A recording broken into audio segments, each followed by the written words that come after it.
Bon, premier échec de 2025. Et on est seulement en février. Ça promet pour la suite, les gars. On est sur une bonne lancée quand même là. Ça fait vraiment chier parce que je tenais vraiment à participer à ce projet. Ça m'a beaucoup affecté de devoir y renoncer. Mais je vais tout vous expliquer. Il était une fois Véronique Samsung. Et non, ce n'est pas une faute de frappe. Des amis géniaux qui font de la musique avec plein de machines. Je sais même pas comment ils se débrouillent pour que ça fonctionne, franchement. Ils travaillaient sur leur prochain album quand ils ont eu l'idée de me demander un remix. Et franchement, j'étais super excité. J'ai mis une immense importance à faire ce remix. Pourquoi? Parce qu'on a commencé ensemble. On a grandi musicalement côte à côte. On veut faire la musique notre vie et malgré les échecs, on continue d'y croire et d'être passionné. Et c'est tout ça qui a rendu ce projet de remix si important pour moi. On avait déjà collaboré où j'avais fait 2 morceaux et eux avaient fait 2 remixes à leur sauce. Et le plus cool dans ce projet, c'est qu'on avait fait un putain de teaser avec les Sims 4. On avait modélisé nos 2T et tout. En vrai, on avait mis tellement d'efforts dans ce projet. En plus, pour ce remix, ils étaient en contact avec un label nantais qui commence à se faire connaître dans le milieu de la musique underground électronique. C'est Human Disease Network. Donc double motivation pour moi. Ça m'apportait un peu de visibilité et en plus, je le faisais pour des amis. Je me suis lancé dans le projet de remix un mois à peu près avant la deadline. Je travaillais 2 heures par jour dessus. J'avais trouvé 2 morceaux sur lesquels m'appuyer pour trouver de l'inspiration. Un truc assez expérimental avec des textures sonores incroyables. En plus, ça vient de France. Et Villager, un américain qui, pour moi, représente clairement l'avenir de la musique électronique. C'est un peu comme de la TDH électronique. Il y a toujours un truc de nouveau. Mais en fait, m'inspirer de ces gars-là, ça a été la pire idée. Ne jamais entreprendre un projet avec une deadline sur un sujet que tu ne maîtrises pas en fait. Ce qu'il faut comprendre que ces gars-là, c'est des techniques qui travaillent depuis des années. Il faut comprendre comment ces artistes obtiennent ces sonorités, trouver les bons outils et développer une méthode efficace. Et du coup, ces 3 points peuvent prendre des années. C'est ce qu'on appelle la patte ou la griffe chez un artiste. Du coup,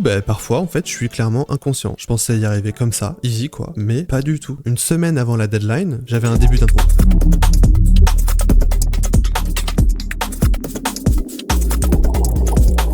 Quelque chose de cool, mais pas franchement captivant. J'ai même pensé à annuler mon week-end chez ma belle famille pour essayer de finir. J'ai arrêté de créer du contenu, j'étais dans un vrai tunnel. Mais 2 jours avant la deadline, j'ai tout arrêté. J'ai abandonné. Malgré une volonté immense, croyez-moi. Parfois, peu importe combien tu travailles, c'est juste impossible. Je me suis senti abattu quand j'ai dit aux gars que je ne pouvais pas le faire. J'avais un poids énorme sur la poitrine, comme si tout ce travail n'avait servi à rien. J'étais partagé entre l'envie de tout balancer, mais aussi de comprendre où est-ce que j'avais merdé quoi. Je me suis dit, merde quoi, toutes ces années de musique et je suis toujours pas capable de m'adapter rapidement et sans effort. La loose quoi. Parfois tu te demandes vraiment pourquoi tu t'investis autant alors que ce que tu produis n'est pas à la hauteur de tes attentes, clairement. J'ai ressenti une profonde déception, je pense que vous pouvez toujours la sentir au final, mais aussi une colère contre moi-même pour ne pas avoir su gérer mieux mon temps et mes ressources. J'ai passé 2 jours difficiles, une énième grosse remise en question sur mon travail, mon approche, ma technique. Et le piège dans ce genre de cas, c'est de mettre des attentes immenses car tu veux régaler tes potes, tu veux les rendre fiers quoi, normal. Et donc la première personne à blâmer, c'est toi-même et c'est dur à accepter. Mais bon, vu que je suis un imbécile qui n'hésite pas à se réexposer le crâne contre un mur une 20e fois, je rebondis. Comment? Concrètement, moi mon truc, c'est de me plonger dans la technique, car c'est ça qui me donne l'impression d'avancer. J'ai établi une liste de techniques à explorer, d'outils à créer pour faciliter la création, pour me rapprocher du travail des producteurs que j'adore, avec mes propres instruments, ma propre sensibilité, mes propres petits moyens. Cet échec m'a tout simplement rappelé de connaître mes limites face à un projet. Et c'est fou, mais au final, qu'importe le degré de l'échec, je suis tellement passionné et revanchard que j'arrive pas à abandonner. Donc me revoilà pour de nouvelles aventures. Bref, cet échec me servira pour la suite. Ce n'est qu'un épisode, il y en aura forcément d'autres, et je finirai par en faire une force. On pourrait dire que créer, c'est avancer dans le brouillard. Et clairement, on va pas se mentir, on s'en mange des coins de table dans les tibias. Mais j'ai un truc à vous montrer après cet échec. Ce fameux rebond. J'ai réussi à créer un petit outil sympa, juste avec un piano et quelques effets. Shout out à toi Val, c'est ce petit BG sur la vidéo. Bisous les gars.